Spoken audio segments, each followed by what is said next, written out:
Today is Thursday, April 11th, 2019. My name is Edna Sussman. I'm a reference librarian at the Half Hollow Hills Community Library. We're interviewing Emil Kesselman, a World War II and Korean Navy veteran, as part of our Veterans Testimonial Project and in collaboration with the Library of Congress's Veterans History Project. Thank you so much, Emil, for your service and for participating in our project. We really appreciate it. You're welcome. Emil, where and when were you born? Jamaica, New York, April 22nd, 1927. And who were your parents? What were their names and occupations? Meyer and Jane Kesselman. My father was a butcher. My mother was a housewife. And did you have any siblings? Yes. What were their names? I had a brother, George, and a sister, Geraldine. Mm-hmm. And did either of them serve in the military? Yes, both did. In which branch? Both were in the Navy. Mm-hmm. We were all in the Navy. Were you all in at the same time? Yes. Really? I didn't think the U.S. would do that, would allow that. They allowed that? They allowed that. But after the Sullivan brothers' ship was sunk and they all died, 5 brothers, then they wouldn't permit brothers or sisters to serve on the same ship or installation because of that. Oh, I see. But if they would take them all in. But they would. You were stationed in different places. Yes. So what were you doing before you entered the service? I was an airplane mechanic for the Navy planes at LaGuardia Field. So I finished high school at 16 and a half. And I went to work. And I worked for about 9 months before I enlisted in the Navy. Where did you work? At LaGuardia Field. Doing what? First I was apprentice mechanic, and then I became a junior mechanic on Navy planes, PBY, PB2Y, things like that. You didn't want to go off to college, or how did that work? You got a job right away? I took a commercial course in high school because I thought I'd never go to college. Little did I realize many years later that I didn't do the right thing and I had to make up for it, and I went to college at night. But I always liked to work with my hands. I used to fix my bicycle and things around the house. And so when I was afforded the opportunity of becoming a mechanic, I took it. Right up your alley. Yes, yeah. At that time. So you served in the Navy and you enlisted, or were drafted? I enlisted. I had to pester my mother and father. They didn't want me to go in. They said, wait till you're 18 and you're drafted. Oh. And I pestered them so much that finally they said go. Would they take you under 18? In the Navy you could enlist at 17 with your parents' permission. Really? Oh, and your brother was already in and your sister was already in? Yeah, my brother went in earlier because he was much older, and my sister went in because she felt that she wanted to serve. And your brother served abroad? Yes, my brother was in the Pacific practically all the time too. And where did your sister serve? In Washington, D.C. Nice. So, why did you choose the Navy? I always looked up to my brother. My brother's a baseball catcher. I became a baseball catcher. Whatever my brother did, I really looked up to him. He was about 5.5 years older than me. Okay. He was much older. My sister was in the middle, and then I came. Okay. And whatever my brother did, I think so. Like, he was in the Navy. I figured I'd pick the Navy. Besides, it's clean. You're not out in the middle of nowhere, you know, on the ground. So you're not the first person to say that. Someone actually did say it's clean. Yeah, and the Navy also wasn't as hard as the Marines. I wasn't looking to be gung ho, but at the same time, it fascinated me. Okay. So what happened when you departed for training camp in your early days of training? What was that? Well, it was a lot of anticipation. I gave notice at work, and I took a week off, and it was a Friday night, and Friday night at home was chicken, and getting ready for the Sabbath. My grandmother made noodles and things like that, so I had a real Shabbos dinner. Nice. And my mother said, you better enjoy this meal because you're not going to get something like this when you go in. I always thought the spinach was the way my grandmother served it. It was ground up and very tasty. When I went in the Navy and it was leafy and everything, I couldn't believe it was spinach. And that's not the way I saw funny. it. But you had to eat it. Yeah. What year was that when you... That was November 9th, 1944. It was a Friday night. And my mother wanted to know if she wanted to accompany me, if I wanted to have her accompany me to Penn Station. I said, no, Mom, I'll go myself. So I ate my dinner, said goodbye to my grandmother and my mother, and off I went. Wow. So where were you headed? To Sampson, New York. That's near Geneva, upstate. Oh, yeah, I'm from Syracuse. I know that. Yeah, Wait a minute, that was a Navy base there? Sampson was a Navy base. Later on, after the war, it became an Air Force base, and then they disbanded it altogether. Okay. I don't know what is there now, probably homes, but it was very cold. That was November. Oh, sure. And I remember getting on the train. It was, I guess, 11 o'clock at night, and as we sped through Pennsylvania, Scranton, Wilkes-Barre, and all those places, it got colder and colder. Did you have snow on the way? On the way? I mean, when you went there, was there snow? As we got closer, we got there, I guess, about 6 in the morning. Mm-hmm. It was very cold, and they greeted us with a mug of milk and an apple. Okay, something. Okay. And then we had to get undressed, put our clothes in a box, file out a label, and to be mailed back home. Huh. And then you went down the line, and each person, the Navy guy, we had a mattress cover, a pillowcase, and you went down the line, you got all your clothes. Oh, okay. And everything else. We were shivering. I bet. And finally, when you got everything together in the mattress cover, you held it open and they threw the stuff in as you went down the line. Oh. So then we had to put it on our backs. When you put it over your shoulder, Fell back. Heavy. Especially a guy like me. Yeah. And they said, don't drag it on the ground because you're going to have to wash that when you get to your barracks and everything else. Well, I couldn't help but have it. Oh, jeez. No. Wow. Heavy. So wait, so where, then you had barracks And they there? took us to the barracks, yeah. What were those like? 2 stories and bunk beds, and you were assigned a bunk bed, and you put your things down, and you, what do you call it? You got you together, and then you had to put all your white clothes in one area and your navy blue clothes in the other, and they gave you a stencil with your name on it, an initial, and they lined you up, and each one got a stencil brush. And the stencil, and they showed an example where to stencil your name on the inside where nobody would see it, you know. And you did that with all your clothes. Nice. So do you remember your instructors? What were they like? We had one instructor, he was a CB. I think he was, I don't know if he was first class or chief, I'm not sure. And he was in charge of us, and he got instructions with what to do with us each day, and we followed him. Mm-hmm. The first thing we learned out is the march. Oh. And we had what they call a grinder. It was about a quarter of a mile, I think, all around, and you went around it several times. A grinder? Wait, what is that? Like a path? Like a horse race track. A track. Oh, track. We Okay. called it a grinder. And so we learned how to march.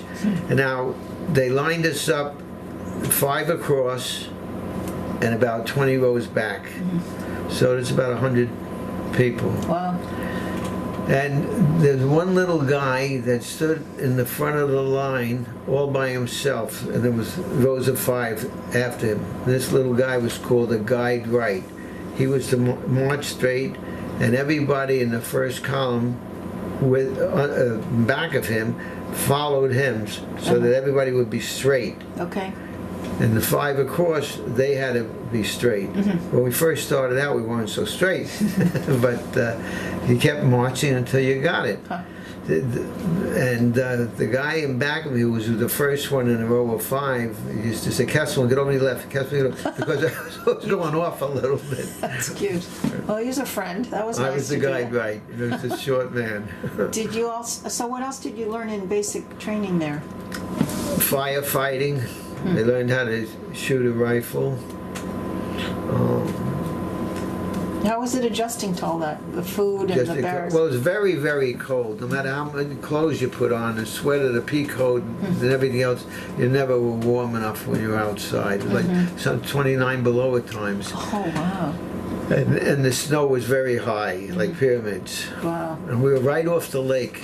I think it was Lake Seneca, I'm not sure. And the wind blew, and the first barracks to hit that cold wind. Wow. So, was there no heat in the barracks? yeah, it was heat in the barracks. Okay. So sleeping, you were a little warmer? Yeah. But it wasn't that warm, but it was warm enough. How long was it training? The training was 13 weeks, and then you got a week off of boot leave. Oh, so That's did you when go? that picture was taken with my sister. Oh, nice. So you went home? Went home, and then we went back, and then you got the orders to where you were going to go. Uh-huh. And they had what they call a Gct Exam that you took while you were there to see what you might best be suited for, what to do with you. Yeah. So they selected me for office work. You put in what you would like, and I put in for fire control man. That's the guy that's in the turret aboard ship, and he's directing where to fire the airplanes are coming or the ships over there. You wanted to do They that? trained you for that, yeah. But I didn't have math. I had a commercial course, so they didn't consider me at all. And as far as the mechanic is concerned, they asked what is Ohm's law. I didn't know anything about Ohm's law, or who he was, or what he was, or what law, if anything there was. That was electrical. Of course, I learned later in life what Ohm's law was, because I used to service radios and television as a hobby. But in any event, they thought I was best suited for office work because I had a commercial course and I had typing in junior high school. And so they sent me off to yeoman school, and that was 4 months in San Diego, California. What's yeoman mean? A yeoman does office work. Oh, okay. And carpenters make this carpentry, but the yeoman does office work. Okay. So they sent you to where? California? To San Diego. So when I got my orders and it told me I was going to yeoman school, I might have felt disappointed. It was the best thing that ever happened to me. Why do you think? Because later on in life I did office work, and I worked my way up to Director of Human Resources. Oh, wow. But in any event, when I went to yeoman school, I learned stenography. Typing I had in junior high school, but I hadn't typed since then. You had to type at least 20 words a minute to be in school, otherwise they ship you out to sea. Oh. So we had an instructor there, and he would say, for 5 minutes you're going to type. For every error you make, you're going to count 5 words against you. So we typed what was in a typing manual, and it had pointed out that, how many words per minute you were doing in it. So in any event, the first 3 or 4 days, you type for 5 minutes out of the book, and the instructor would say, stop. Then he'd have to say, stop, I said stop. He gets so excited because we kept going. We knew we wanted to qualify, So after 3 or 4 days, we didn't have to worry. We were doing very well. I remember touch typing, so did the other fellows that were there. And we learned other things about court martial, and stenography. Stenography we had twice a day. So we graduated 4 months later doing at least 60 words a minute. Wow, that's terrific. And to be a yeoman second class, you had yeoman first class, you had to do 60 words a minute. To be a chief, you had to do 80 words a minute. But we learned it, and it was very, after a while, it was very interesting. You didn't look upon it as women's work, or something like that. It's always useful. Typing's the most useful thing Yeah. to learn. Yeah. You can use it forever. Yeah, but we couldn't believe it. The stenography, learned how to do it, and it was great. Nice. That earned me a good living. I was on my way up. And I never realized that from my Navy training that it would serve me well. See that? Wow. As an occupation. Terrific, yep. So that was your specialized training? Yes. Okay, and where were you stationed to do that work? San Diego, For- 4 months school, yeoman school. And then after that? Then after that, you went to what they call an area called Shoemaker, California, located outside of San Francisco. And you waited your orders. And I got orders to go to Guam. Guam. Guam was a receiving station. You went there and you waited on orders now for ship, land installation or whatever. So while I was there, it was not just only yeomen, there were other people that came too. If it was a carpenter, so they assigned you work at the receiving station or any other installation nearby that needed extra people. For instance, they were hospital corpsmen, that's become pharmacist mates, they work with doctors. So those people were assigned to hospitals. We had a hospital in the area in Guam. And yeoman, it could be any base they might send you to, or right on the base, different areas for an officer to give you a dictation. And my office was in the receiving station, so they kept me there to work. And our job was that we get orders to send people out to different installations. And then you process their paperwork. Right. And that was my job. So I was looking to go aboard ships. They also said, what kind of ship you want? So I said, the destroyer or something, bigger than that. So they had a sub-chaser, which was about 105 feet in a wooden hull. So I wasn't about to go through that. I was Why? afraid. Oh, you're afraid? Yeah, because that could be blown out of the water or a typhoon or whatever. But anyway, a friend of mine, while he was also there, they had what they call a construction base, but it's advanced base shipping dry dock in the face of a U, and it would submerge, and it would put in cradles based on the keel of the ship that's coming in to be repaired in the area. Oh. So that was just like being on Guam though also, because you were stationed there and you were on that so-called ship and you stayed there. Did you sleep So on the ship too? Pardon? You slept on the ship and ate on the ship and... Yeah, but I wasn't on it. I was on Guam. We slept in the Quonset huts. Oh, okay. Oh, Quonset huts. Must have been hot there. Yeah. Was it hot? Very hot in Guam, yeah. Sorry, Well, go ahead. So in any event, while I was on Guam, I processed people, and then the war was over, and then we processed people to go home if they had enough points. Depending how long you were in service, you earned so many points. Right. Or if you were wounded, you would earn so many more points. And instead of sending people out on ships and installations, we were now sending people home. Nice. Coming in into the harbor in Guam, then going to the receiving station to stay there until they get assigned to the next base or to go home. And so before you know it, I was what we call ship's company. That's people permanently assigned to what? to the receiving station. Oh. But I always wanted to get out, and I wanted to be aboard. If I was in the Navy, I should be aboard ship. So I pestered my officer a little bit, and finally I got my wish to go back to the States. It seems that the yeoman who was assigned to the personnel officer was in 2 classes after me. So he was younger than me, and he was on Guam a shorter time than I was. So I said to my officer, I should be going home, back to the States instead of him. That's not right. So he happened to be very friendly with the personnel officer, and he got me aboard ship so I could go home. So we flew on a plane to the Marshall Islands, where I got bumped Then I had to go by ship to Hawaii, and then from Hawaii to the West Coast. Unfortunately for me, looking to go back to Jamaica or sign someplace in the New York area, the railroad strike was on at the time. Oh, gee. And no trains were running. So they took me, they put me, I got my ship. Oh, my Put me gosh. aboard ship, and we hit Guam. Oh, you were going back to Guam? We went all over the South Pacific. We passed the equator. There's a special initiation rite that you have when you pass the equator. I went through that too.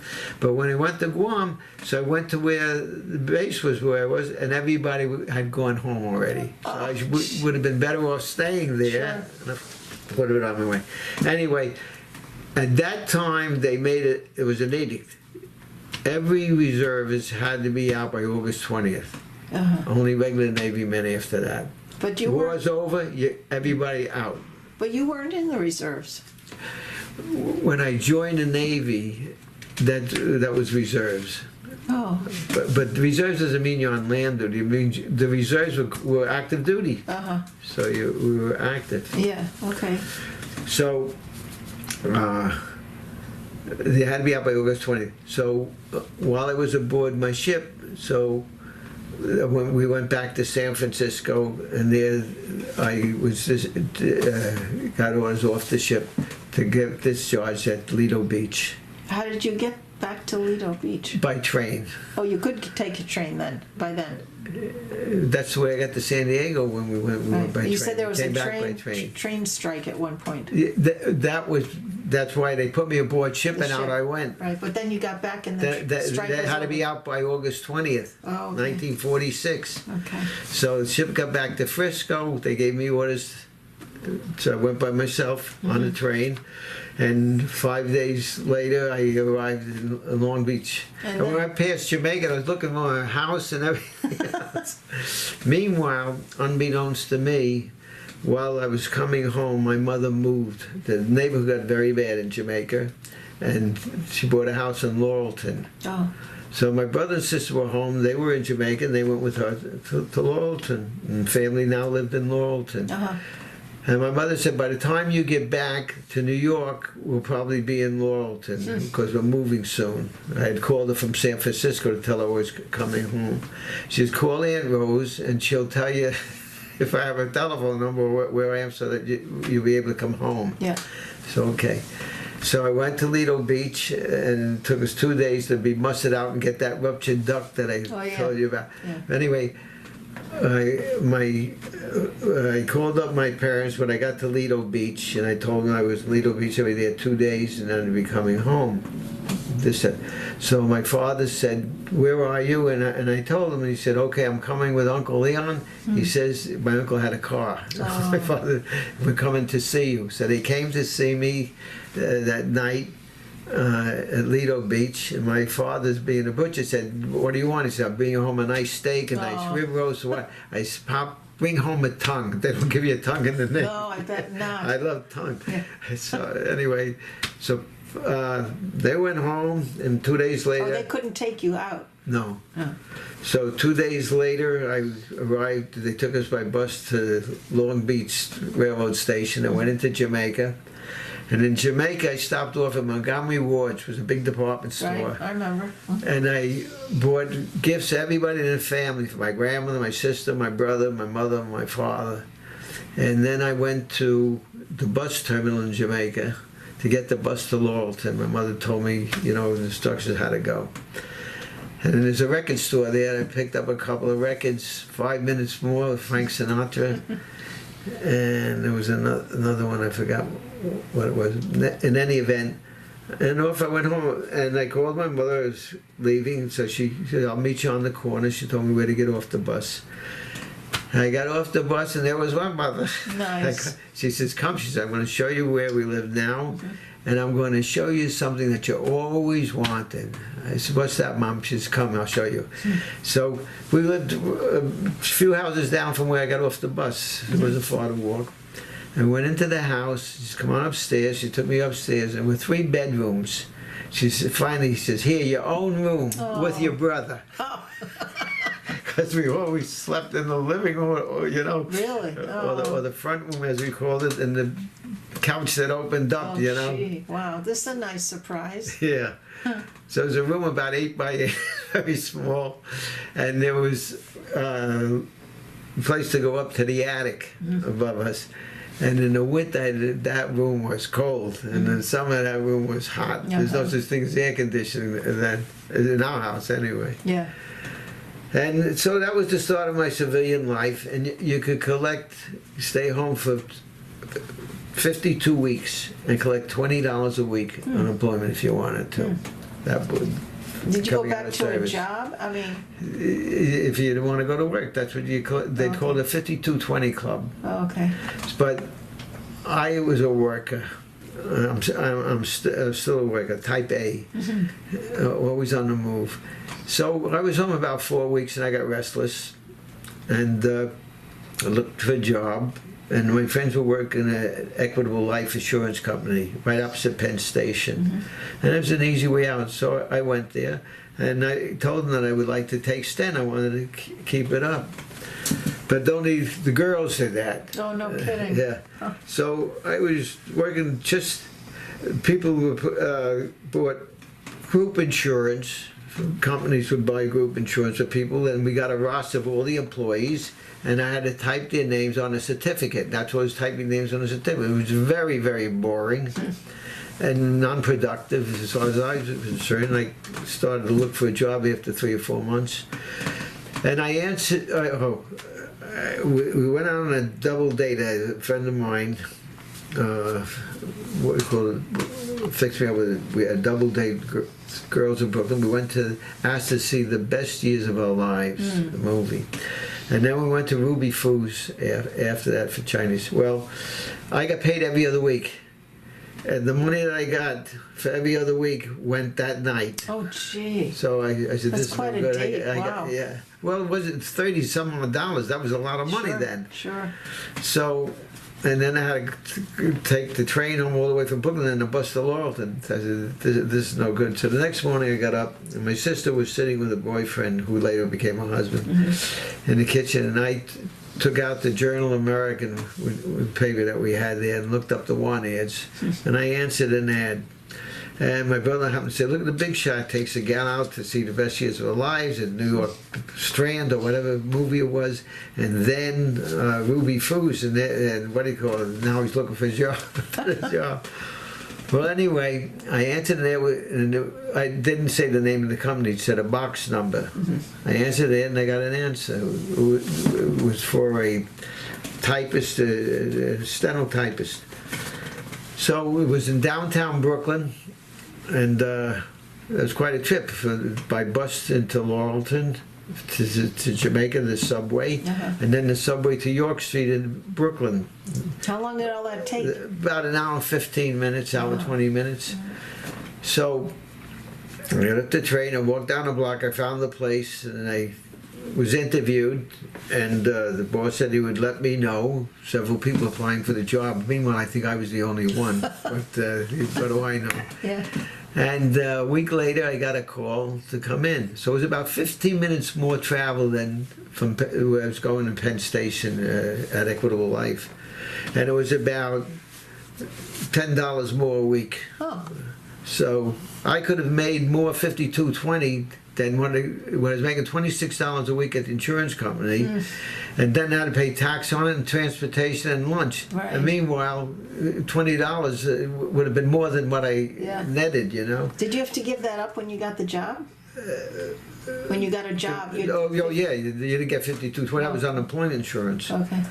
So I got a job, and it was $35 a week, and that went on for about 2 months, 2 or 3 months. They liked what I was doing, and they gave me a raise to $40. Wow. And every 6 months I got a raise around $5 or so. Nice. And after a few years, I started in '47, and 2 years later I got married. I met a nice gal. The head bookkeeper had a boyfriend who had a sister, and the sister came in during the summer. She was 17. Oh, like summer work? Summer work, and to help. She got her a job to help her, the bookkeeper. And I used to bring the mail back and forth between the factory and the sales office. There was 2 buildings away. We were joined by bridges. There was What 3 did they buildings do, in all. that And company? It was Brillo. Oh, So I was I got the job as the stenotypist. It was the secretary, the personnel manager, and you're also the payroll clerk. oh, So, and also the guy to get the coffee and a Oh. few other things. man of many trades. Yeah, but in any event, when the bookkeeper's wife and sister came into work, I took a shine to her. She was a nice-looking gal, and the bookkeeper, who later became my sister-in-law, saw that I was looking, and he says, "You really like what you see?" I said, "Yeah." She said, "You like to go on a date with her?" I said, "Yeah." So, "Okay, I'll introduce you," and she introduced me to her, and the rest is history. You know, Oh, you got that's a married. story in itself. But yeah, I got married. Nice. Now, going back to when you were stationed in Guam, and how did you keep in touch with family and friends? How did you do that when you were stationed? By over there? mail, Uh-huh. and the second time that I was in was also weekly phone call. Oh, weekly. Yeah, I was in Nice. Key West. I was able to do that. Oh, okay, right. And that was, in 1950, 51. Yeah. So, Was there anything you did in Guam or Key West? Do you have time for recreation off duty? yeah, we played basketball, baseball.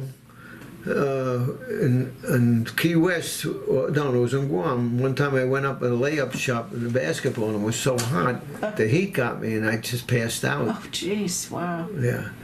So I dunked me in water, and I was okay after that. When you were in Guam, you lived in Quonset huts the whole Yes, time? What was yes. that like?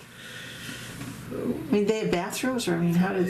Yeah, they had a bathroom at the end of the Quonset hut. No, I'm sorry. No, they had a latrine, you want to call it, in the middle of all the Quonset huts. Oh.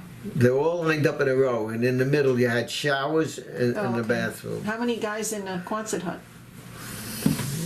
Well, I would guess about 40. There's Oh, about my. 20. Yeah, Big. an upper and lower bunk. So Oh, I had okay. 20. Okay. So tell me about when the war ended and then you went home and you started working. And then what happened when you went back into the service? How did that pan out? Well, I was working Saturdays at the time at Brillo, still a building, but this time I became the secretary to the secretary of the company, and I was also assistant purchasing agent. So no more payroll and no more personnel. And so I was promoted, and I enjoyed what I was doing. And we were working Saturdays. The Korean War was on, and we were making wire for camouflage. Wire for Yeah, camouflage? steel wool, Oh, like a net. ah, And then it was painted by someplace else, and from the air you wouldn't know what was Oh, I see. underneath, like a mountain. It looked like a mountain or Ah. whatever. So I was, one Saturday I came home. We were living with my in-laws, and by that time my wife had given birth. We had a little baby. And he was about 3 months old. He was born in September. This is October, November. In November, 2 months old. So in November, I come home on Saturday, and my wife said to me, "Are you still in the Navy?" I said, "No." I says, "August, the 4 years was up. 46 to 50. I'm not in anymore." She said, "You sure?" I said, "Yeah." She said, "Well, look at this envelope." I said, "Good. I thought we got into the Linden Boulevard housing project. It was a registered mail letter, and I figured I'll notice to move out of my in-laws' house. Thank God. I'm sure they didn't appreciate it. I didn't appreciate it, And she says, "You better look." So I look at it, and it said orders to report back to active duty December 4th. In What year was Chambers that? Street in Manhattan. what year was that? 50? 1950. 50. This is November, and the report December 4th. This is around 2 weeks before December 4th. It's like, I said, "This isn't right. I'm not in anymore." So she says, "Well, you better find out what it's all about." So, okay. So, what do you call it? I went into, my boss was a big shot in the Veterans of Foreign Wars, Oh. in a group called 40 and 8 during World War I when he was in service. They had 40 men in a boxcar and 8 horses. Oh. It was a group called 40 and 8. Huh. And he was a big shot in the, I don't know if it was the Veterans of Foreign Wars, I think it was. Anyway, so on Monday morning I came in and I told him what happened. He said, oh, let me see what I can do about it. So you didn't want to go back in necessarily? No, I had a little boy at home Yeah. and everything else. Yeah. I was looking to play sailor soldier again. So about 4 o'clock in the afternoon he came over and said, Emil, I'm sorry, I can't do anything for you. You have to go. Really? Oh. So I came home and I told him I got to go back in the Navy. So I worked up until the time I had to. Then How long did you have before you had to go? 2 weeks. Okay.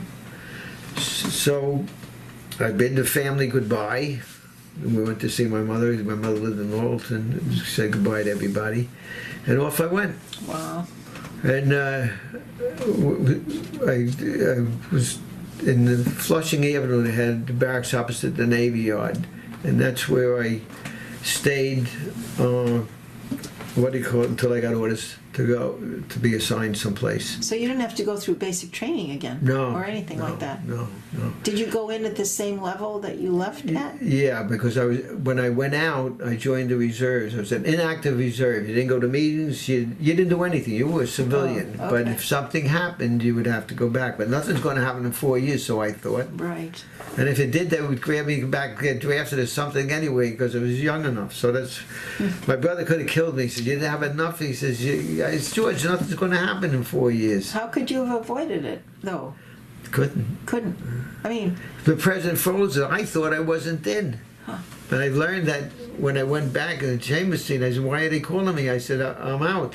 August said, no. He says, President froze everybody for 1 year. But we never got notice. what does that mean, frozen, actually? They're not allowed to call you up? Frozen means you're you're in the reserve. You can't get out. You can't get discharged. Oh, wow. So it's So not when I an get out, I option? join the reserves. Oh. That means that if something happened, you would go back in. But my gamble, I think nothing's going to happen. And if it does, and they call me back in, at least I got my rate. Otherwise, I got to go in and start all over again. Your rank, you go back in the same rank? Yeah. So Huh. it was a nice rank that I had. Yeah. And I went up fast. Anyway, so So where I was did you- stationed at the Navy Yard, and Brillo was at one end of the Navy Yard, right nearby. And I got all my uniforms, and I had to get them tailored. And they finally, after, what do you call it, I had my civilian clothes, now I got the Navy clothes, and it's after about a week or so. And I figured I'd get them tailored. So they gave me a day, liberty to go home. Okay. So I took the clothes with me, and I was right near Brillo. Brillo happened to be near the Navy Yard. And I went up to say hello to everybody, but before that, there were Navy tailors that made a Oh. living because it was near the Navy Yard. And That's I good. was aware of all this Yeah. because of working in the neighborhood. So I went into one of them and I told them I'm going to go. I told him where I was working, and could you have these ready in a couple of hours? He said, yes. And he measured me out, fixed the pants, Nice. the blouse and whatnot. So I left him the clothes, and I went up, and he said, what are you here? You in civilian clothes? You're not in the Navy? I said, no, they're being fixed downstairs. Excuse me. Sure, go ahead. Am I taking too long? Hello? Hello? Hello. All right, You ain't taking calls? I mean, not calls. Kind of stuff. No, thanks anyway. I'm being interviewed, by the way. You what? Being interviewed. Oh, all right. Can we go on Saturday to BJ's, or should I get my orange juice here? You need orange juice? Only, no, I'm all right. I know, but But no, I won't have room for 2 more containers. why not? I only have room for 1 container. The one orange juice, you want it or not? Yeah. All right, so I'm going to buy the 3, and I'll get 2, and I'll give you 1. Great. Then I don't have to go to BJ's. Good. All right, bye. Bye. Sorry. Okay, about that's that. okay. I stopped it, so. Maybe I'm going too much No, I off love on a it. tangent. It's perfect. It's fine. No, just hold on a second. Let's start it again. You'll hear the ring on in the interview. You'll hear the telephone. Oh, it's still going. Okay, yeah. Okay. You ready? So, I didn't get a chance to ask you, when you left the service the first time and you came home, how were you received by family and friends? Oh, everybody loves me. Yeah? Yeah. It was quite a while ago. I got home from boot camp and they never saw me again after that, you know? Yeah. And I was on Guam. But you know, the hullabaloo today is more thank you for your service than then. Oh, Because definitely. then I was one of many and it was the tail end of it. You know, everybody was out already doing their thing and Yeah. I was one of the last ones to get out. Yeah. So, but there wasn't anything new to it. Today, you know what, I was in Costco. Do you want to go off the radio? I don't want to Okay. stop it again. I was in Costco and I get a chicken, okay? And a woman before me, I have my chicken here and other stuff, and a woman before me, what do you call, paid for it, and I don't know this. Oh, So she's finished and I go, and what do you call it? the cashier? The kid, she says, it's paid for. I said, no, I didn't pay for it yet. She said, no, it's paid for. I said, who paid for it? She says, this woman here. So I went over there. I said, no. I said, I don't want you to pay for me. She said, no, I want to thank you for your service. I want to show it. How did she know Appreciate it. you were? Well, I have a World War II cap. Oh, nice. I wear. That's nice. That's very nice. Was that recently? About 4 or 5 months ago. Very But I got nice. one better than that. My girlfriend and I went into Manhattan to get tickets for the show. You know how you wait online? Yeah. TKTS. I had my World War II cap. The World War II Museum in New Orleans, they sell those caps. It's a veteran to World War II. So we're waiting on, the guy comes around from the front of the line. We're all the way in the back. He says, come here with me. So, wait. He said, what are you doing? He says, come with me. So he takes me to the front. He says, excuse me. He goes up to go get your tickets. Nice. Oh, that's nice. Well, I'm glad, servicemen should get recognized for what you did. The hat's done a lot, so I wear it all the time. Yeah, very nice. No, and you should. Where were we? I'm sorry. No, that's fine. So you served a second time. Yes. And where did you serve? Key West, Florida. Key West, during the Korean period? Yes. Yeah, how long were you in then?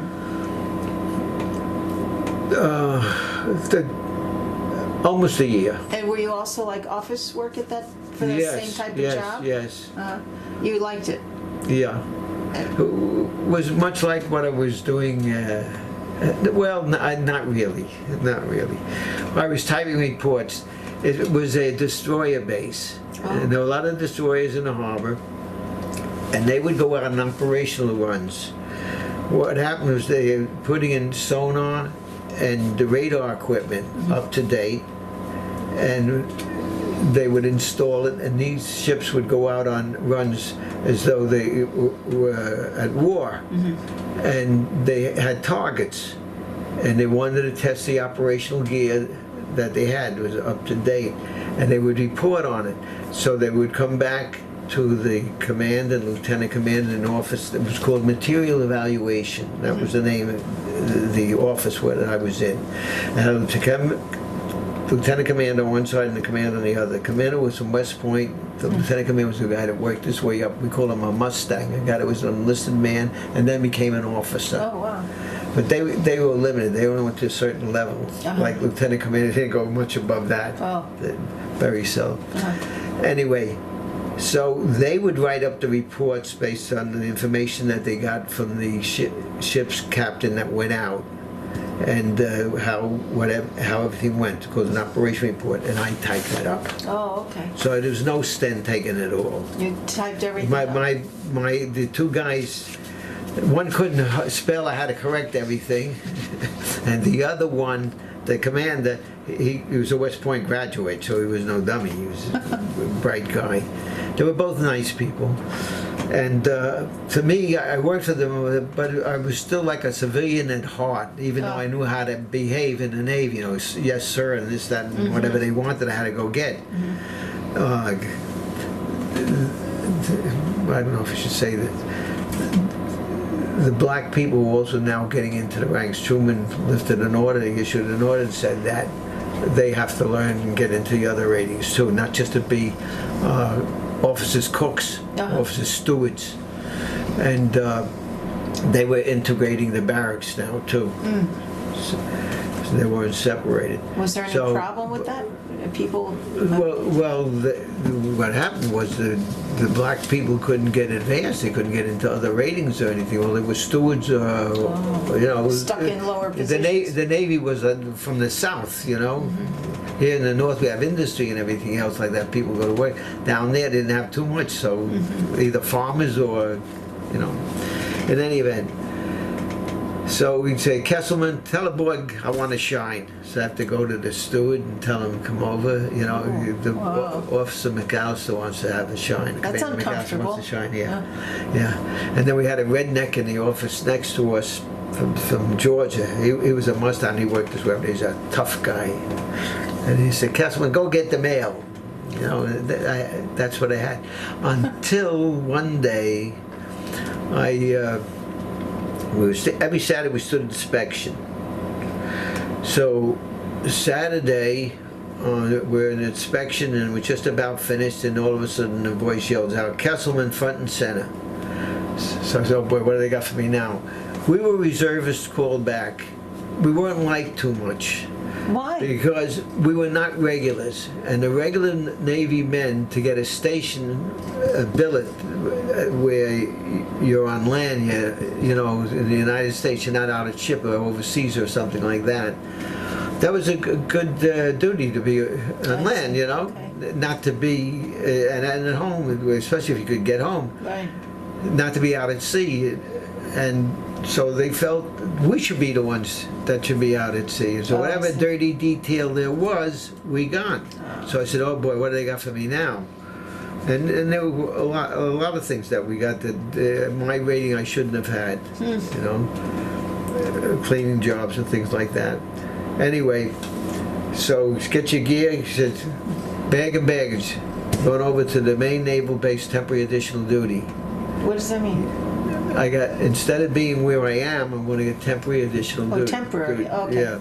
Not additional to still being where I am. I'm not where I am. I have to go someplace else and work there for temporary, whatever. Doesn't tell me where, doesn't tell me why, doesn't tell me when, doesn't tell me how, nothing. Just get your gear. So I got my gear. They put me in a, what we call a weapons carrier, small truck. Vehicle? And they took me over to the main naval base, because we were at a destroyer base. Key West's not that big, but it's not that small either. So we went over to the main naval base, and they dropped me off at an office, and they had my orders, and I go to the chief that I'm told to report to, and I tell him I'm here for temporary additional duty. They sent me over from the destroyer base. So the chief says to me, okay, do you have chow yet? I said no. It was lunchtime, so inspection. So he says, go over to the USS Williamsburg, the presidential yacht, and go have chow, and then come back here. That went right over my head. Presidential yacht, I wasn't listening that closely or anything else like that, but it didn't mean anything to me. Right. How far was it from where you were? It was a pier, on a pier just right near, not too far away. You could walk? Like a block away, you know. So I went over and I see USS Williamsburg, and I go aboard and I salute the flag, I salute the officer of the day, and I tell him I'm there on temporary additional duty. The chief sent me over for chow. He said, okay. So he calls out the chief cook, and chief cook, I explain what it's all about for chow. So the chief cook says to me, okay, he says, what's your name? I said, Kesselman. He says, Goodman, the lunchman, come on in, I'll give you a chow. Cute. So I told my brother was also a ship's cook, you know, we had a nice talk. He gave me chow, that was lunch. And I went back to the chief. He says, all right, what's it all about, chief? He said, well, come with me, I'll show you, we're going to work here. He says, this is the office. He says, but I will show you where you're going to work, what it's all about. Nobody says anything about the president. Nobody says anything about the President of the party. United States. Nobody says anything. And in the Navy, you don't ask. They tell you to go, you go. Okay. And I should have asked what it's all about. And that's the biggest mistake I made in life, because I don't ask questions. So I go with him, and we go into this big house, and then Off the ship now. You're off. yeah, On the in base. Key West, yeah, on the base. Well, the other was a destroyer base. I wasn't on a ship. I was in an office also, still on land. Okay. The ships are on the piers right outside. Anyway, so I go with him inside this big house. Later on, I find out it's the commandant's quarters. The commandant of the whole Navy base. San Diego was a big Navy base. Wow. It's a beautiful house, and everything else. And it's situated like this, horizontally, not so much vertically. And we go out the back, through the back, onto a big patio, big lawn square. And all of a sudden, while I'm with the chief walking out there, I hear a voice, and it says, "Attention on deck, the President of the United States." I wasn't sure what I heard, but I snapped to attention, Whoa. And right in front of me, 2 seconds later, just like you're sitting there, this man is standing in front of me, and it's Truman. Wow. President Truman. My knees are going like crazy. That I didn't pee in my pants because it's so frightening. I want to tell you how frightening it is. It's surreal. Really? It's like it's not happening. Your pins and needles, you just can't believe it. It's a dream. That's just exactly woozy. I felt woozy and cool. I mean, nothing like this happens to you. Yeah, and then all of a sudden you're thrown in front of some, He says, "Oh, who do we have here, Chief?" He says, "This is Emil Kesselman." He said, "Where are you from, Kesselman?" I said, "Brooklyn, New York, sir." "Oh, I was in Brooklyn once," and he's bantering me back and forth. I said, "My mother's not going to believe me. My wife's not going to. Nobody's going to believe that this has happened. I can't believe it." And I got pins and needles, cool, and my knees are going like crazy. How old were you? 20 something. I was 24 then. Huh. Almost 24. It was in 1951. So in April, I wasn't quite 24 yet. So why was he there, and what were you supposed to do? He came down for vacation. What happened was, I forget which admiral at the time. It might have been Lee, I don't know. He was hacking away to cough and cold, and he told me, "You ought to go to Key West." Not that year, but the year or two before. Truman, this is. Yeah, about a year or two before, he was hacking away, and he said the salt water air will do you good. The sun and everything else will clear it up. So he went, and he liked it. So he came the following year, and then the year after that, I believe. I think my facts are right. So this was about the third year or so. And he had the camaraderie with all his people there, and he had the staff, and he was able to work. And even though it was a limited amount and everything else. So he wanted to show that it was a working vacation, and it was. So how would he do that? So he'd have doing the work and at the same time having recreation with all those people and having a nice walk, and he could walk in a beautiful area with saltwater air and everything else. So he lived there during certain 3 times? weeks. Okay. He came down with his whole entourage. Oh. And they had like Secret Service men and Army men, like I was. They had also from other branches of service. One guy was the telephone operator, the switchboard. Anyway, so I was assigned to his secretary. He had a secretary for correspondence. That's who I was assigned to. His name was Mr. Hassett. He had one for the press, and he had one for his appointments. Each a different person. Each was a secretary of the president, different area. Wow. So I was assigned to the guy who's correspondence. So each day I was assigned to him. I'd go into this, what they call the Little White House, the Commandant's quarters, they call the Little White House, and I would go there and have a log I can show you later with my picture in it, the picture you saw before. Yes. And tell him about me and what was being done. So each day I would go and he would dictate to me letters from the president for the president's signature, and sometimes from him. When he dictated, did you type it right up, or you did No, stenography? I took in shorthand. Shorthand, and then typed it. Then I would go back to the office Uh-huh. where the chief was, and there was a big office with civilians working in it, women, men, and everything else. And I was assigned a desk in an area where I typed his correspondence. Okay. And then, if he gave it to me in the morning, I would bring it back at night. It was long hours. I'd be in the office at 8 o'clock, and sometimes I'd get through near 9 o'clock at night. Really? Wow. And the only time I was off was to go to chow. So, after a couple of weeks, not even a couple, no, after a short period of time of doing this, I bring him the letters, some for his signature, some for the president's signature. And he would get it, I give it to him, and he'd get them signed and send them out. I didn't have anything to do with that. I didn't get the letters back. Okay. So, which was a good sign. I didn't get it back. Got 'em It means right. everything was all right. Yeah. So one night, I was walking back in. The bedrooms were upstairs, and he was assigned a bedroom as an office. That's where he dictated to me. And we're walking through the main room, and every time I went in, the president or somebody, there was always somebody there. Not that they acknowledged me, I acknowledged them. I was with saw the them. secretary, and that was my job. Yeah. A voice rings out, "Kesselman, come here." And somebody talks like that, you go. Right. And there's a guy about 6'3", and he's got like a sequence his shirt, a Hawaiian shirt like they were wearing in those years.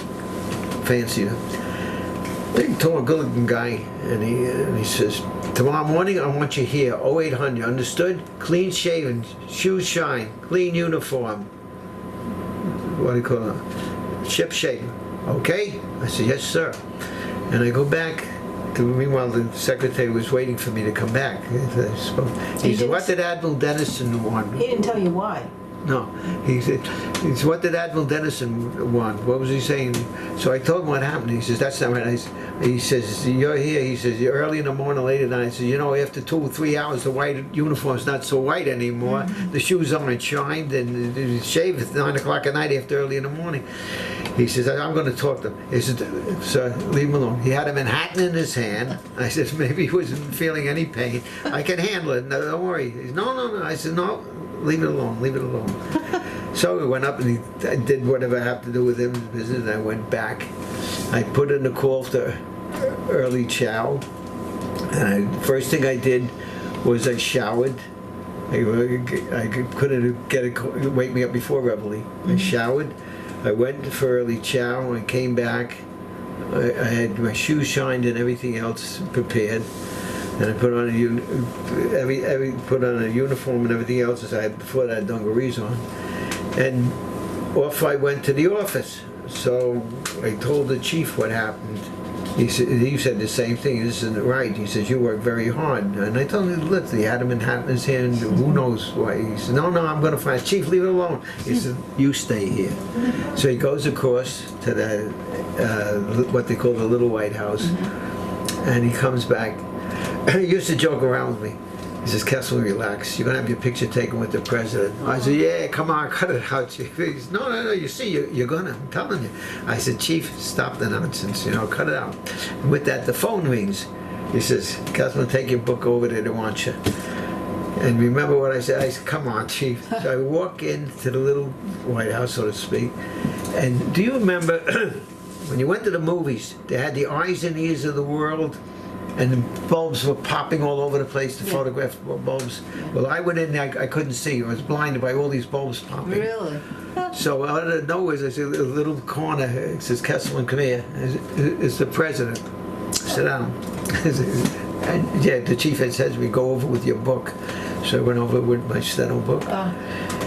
And I sat down, and he starts dictating, and I'm going like crazy. And if I'm not sure of a word, I make sure I write it long, I can't believe it. And I'm going and going. And I was there for about an hour. So I go back, and the secretary asked what happened. So I told him, he said, "Okay, go type your letters." So I typed his letters, and I gave it to the secretary, and he took care of it from there. Little did I know that this was going to be in the press, all those bulbs popping and everything. I had no way of knowing. Wow. So I go back, and a day or two later, we went over all the installations, Army, Navy, Marine, everything, Key West. Key West is not that big, but it's big enough that they have all these installations, you know. And the Key West outpost, I have a copy of it, it's kind of yellowish and everything else. And it shows my picture that you saw with the president, and the whole story about me with the president. Oh, nice. Well, so how long did you work for him? He was there 3 weeks, Okay. but that was the only time I was up in front with him personal, Yeah. you know, okay. and everything else. All the other time I was taking dictation from the Okay. secretary. Why do you think they brought you in that? He wanted to show, I think, it was a working vacation, and this was a good way to show it. Now, why would they, if they always, the chief did whatever he had with him, why did they take me? I don't know. Right. Maybe they knew you took good dictation, or you were The good chief, at it. well, how would he know? Well, maybe the secretary told. Yeah. I don't know. You see, that's going back to what I said before. I don't ask questions. I should have at some point said, how was I selected? How Right. did they call me? You know, when I was stood inspection, how did all this happen?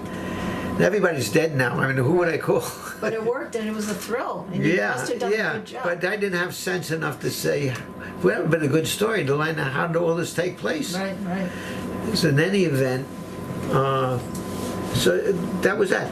Little did I know that weekend, that Saturday and Sunday, it would be in the papers all over the United States and even all over the world. That what? That picture that you see me Oh, with him really? on his vacation. Oh, So, how much longer were you in then after that? how long was it after?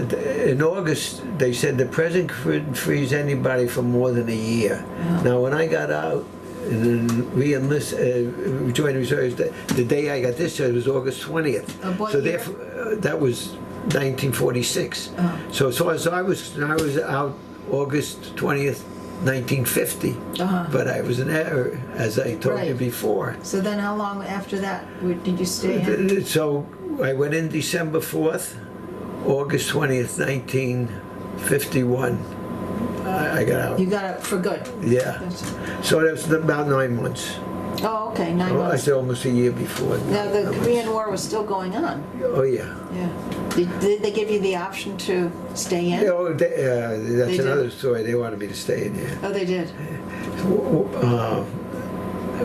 Well, that's the story with Truman. And then I kept, after we had a big dinner at the Casa Marina Hotel, which is big hotel, fancy in Key West, the nicest one.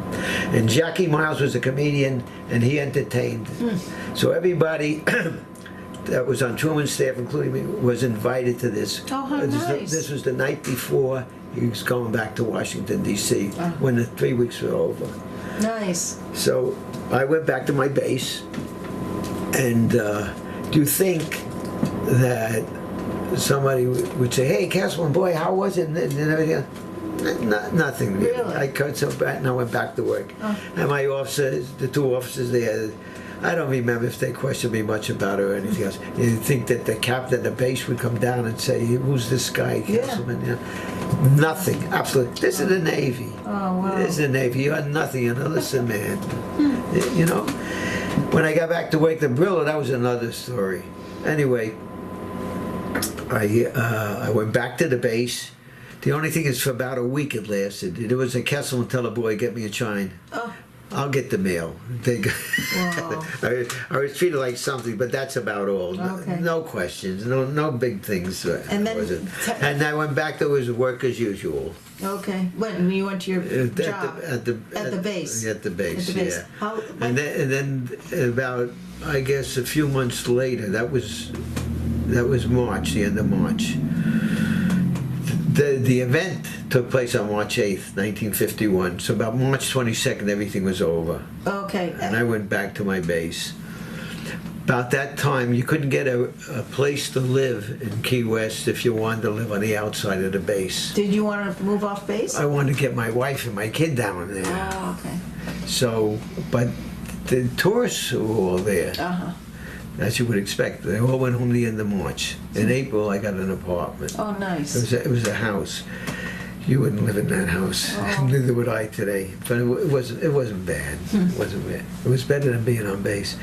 So I sent for my wife, and my child, and they came down, and we had a very nice idea. He was born in September, so by March he was 6 months old, 6, 7 months old. So I cleaned that house, all the walls, everything. It was a small house. Off base. It was off base. Off base, yeah.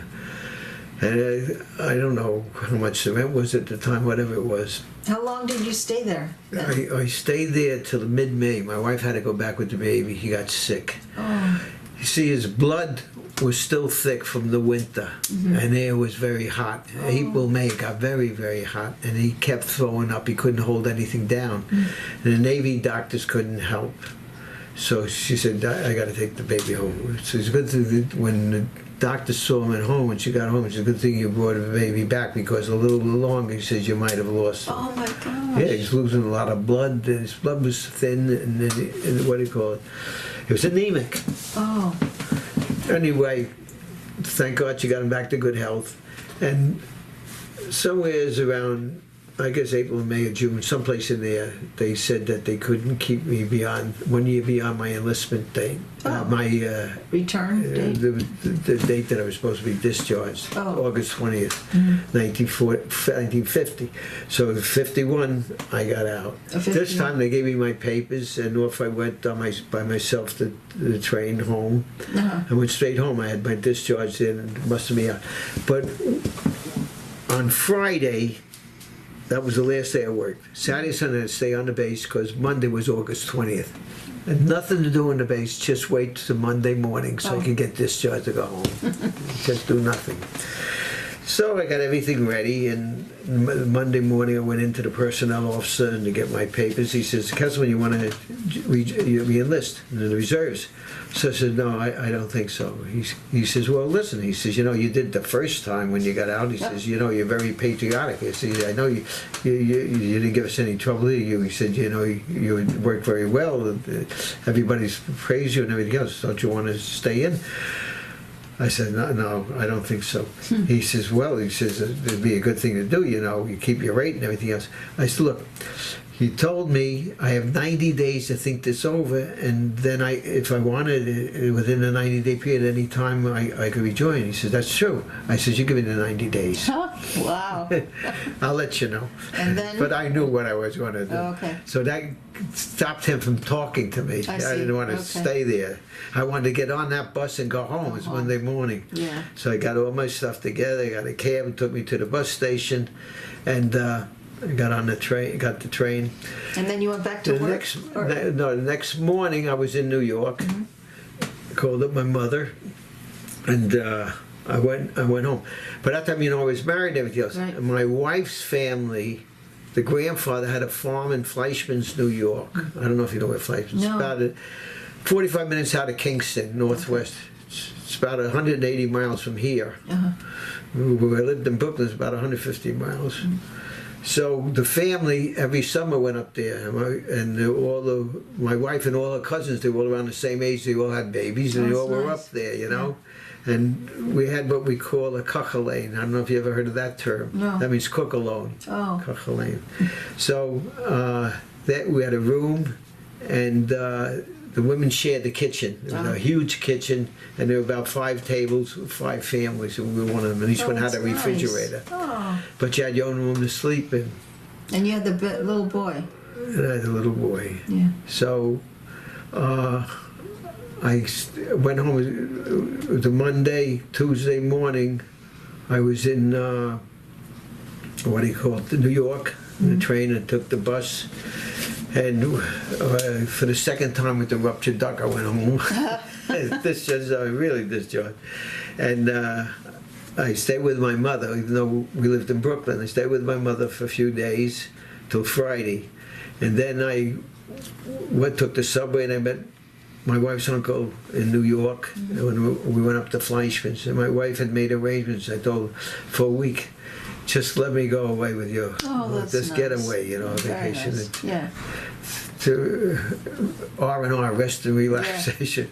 So we went away to Sunrise Manor Hotel in Livingston Manor, and we had a nice time at the Very hotel. nice, yeah. And you know, the guy that was the MC, he was recreation director. He was everything. A guy by the name of Don Rickles. Oh. Would you believe it? That's his start. He was started in 1951. Uh-huh. Yeah. And it was September, it ended with Labor Day weekend. Then we came back to Fleischmanton and came home. And then you went back to work somewhere? Yeah, well, I didn't take a week off, and when I went back on a Sunday, Monday morning, I went into work. My sister was still working there, and the boss always asked, how's Emil doing, and how's everything going on. So, what job was that? Brillo. Oh, Brillo. You're back to Brillo. Yeah, so I got my old job back. They were happy to see me. Did you keep in touch with any fellows from? Through my sister-in-law. Oh, okay. She kept telling my Veterans, boss how I was doing. They no, kept I mean asking. veterans from the. From the first time, I had this guy Raoul Peck in Forest Hills, and I fixed him up with a blind date, which turned that bone that was terrible, and I never heard from him again. So that was the only one that I kept in touch with. And the second time, not really. No. You know, the caliber of the people that in Key West that I was there wasn't somebody. There was one guy, is Eddie Rosen, yeah, and I was in touch with him a while, but he wasn't, I wouldn't say the brightest of people, but it wasn't a good mix. So I really didn't keep in touch with anyone. Did you join any veterans organizations? No, not until a few years ago. Would you believe it? Oh, which did you join? Jewish War Veterans. Nice. So this guy Danny, who we befriended, went to learn bridge lessons, and so did these people. We became very good friends, and that's many years ago. Mm-hmm. And we've been friends ever since. Nice. He was very active in Jewish War Veterans and always wanted me to join. But I lived in Wantagh. Mm-hmm. Wantagh to Oceanside. Bit of a schlep. Yeah. And then there was anybody else in Wantagh that I was that friendly with that belonged to a veterans organization. But then, when I came here to Rockville Center, so it's only 10-15 minutes to Oceanside. Mm-hmm. So we remained very good friends, Danny. I'm sorry. Okay.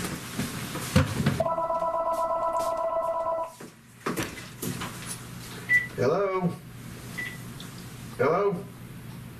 This is an important message regarding your current credit card account. Okay. All right. So what I want to do is wrap up our last few questions. How's that? Okay. So, Emil, how do you think what are some life lessons you learned from the military? Discipline. That not everything is as bad as it might appear to be. Sweat it out, and everything works out. So, how do you think the military impacted your feelings about war and the military in general? Well, when something happened like the Holocaust, I think it's our duty to go in, because eventually, if not you today, it'll be you tomorrow to step in. But when it comes to Afghanistan or Vietnam or Iraq and places like that, where the culture is so much different, where you don't stand a chance, I feel, of accomplishing anything except harm to your own people, then I'm against it. Is there any message you'd like to leave for future generations who might? Yeah, I think that everybody, just like in Israel, has to go into service. Should go into service. Not say has to, should go into service. Of course, there are some exceptions, and when we have them here, so those people should be put on office work or something like that behind the scenes. Mm-hmm. What do they call objectives? Conscientious objectives. Yeah, I believe in that. People can be like that. But then they have to do something that's sort of a wartime effort. To serve still. Yes. Mm-hmm. But I believe everybody should have the military, because I don't think they're mature enough when they go to college right out of high school. I don't say everybody, but I say mostly everybody. Mm-hmm. And that if they have the discipline and learn to appreciate life and work, And that's, I think, is accomplished by being in the military for a couple of years. And then go to college, then you appreciate what you got. Yeah, good point. Anything you experienced or want to share that we haven't covered? About your military experiences? No, I can't think of it now. Okay. We're exhausted. We're good? Okay. Well, thank you so much, Emil. We really appreciate it. Oh, one more? Okay. One more. Okay. The biggest thing I left out, my daughter kept reminding me to make sure I cover it. Okay. I went to school under the GI Bill of Rights. Oh, after you got out? After I got out the first time, and after I got out the second time. The second time I was limited because my boy was retarded and very hyperactive, and I had to spell my wife at night, especially if they had 2 other children. Oh, you had 3 children. Yeah. My oldest, Ira, was retarded. 9 years old, we sent him to a place. They told us, don't send him to Willowbrook. That was very bad. Oh. So we went to a place called Letchworth Village. And it's a story in itself, all of that. But it was creating problems at home, creating problems for Ira himself as well as my other children. And for us especially. It was no good for us, it was no good for him. Ira, if you saw him today, you wouldn't believe it. I'm just sorry my wife didn't live long enough to see how he is. He's such a good guy. He's 68 years old. You won't believe.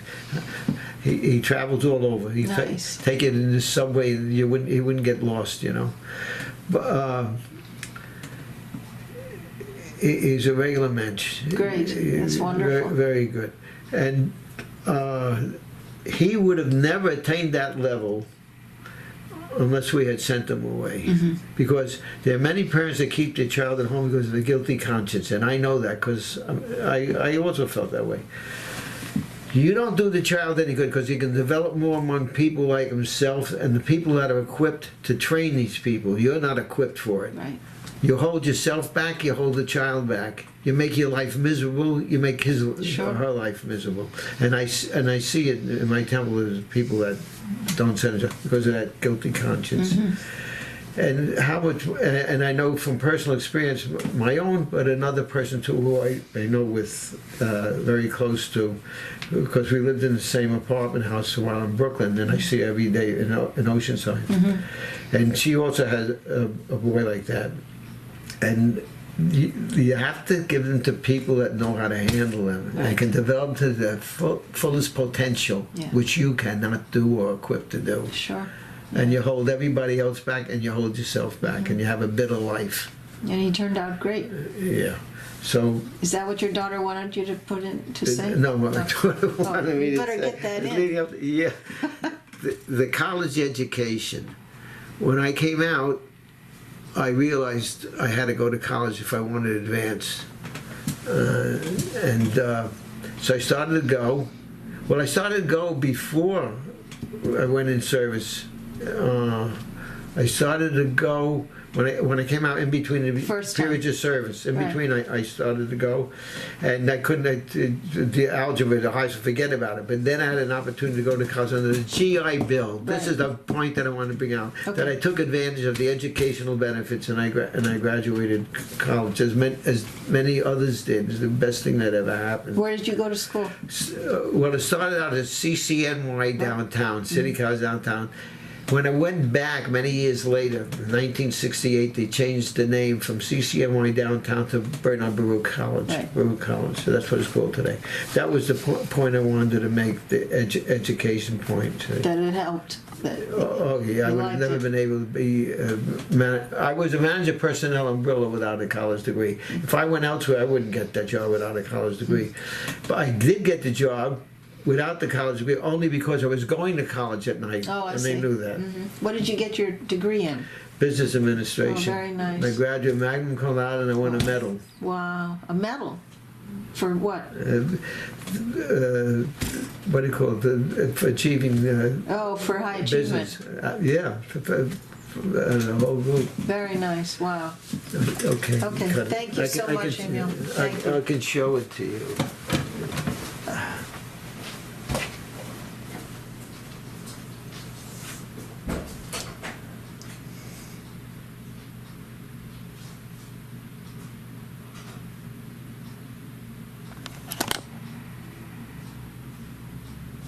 You know, I neglected a lot of stuff. You get old. You just hold it up and I'll. No, it's not even shiny. You can hardly see anything. Well, you know what? That was Bernard Baruch. Just sit down for a second and let's just end it. So thank you. Okay. These are medals. Okay. Emil, thank you so much for your service and being with us today. We really appreciate it. You're Okay. welcome. Thank you.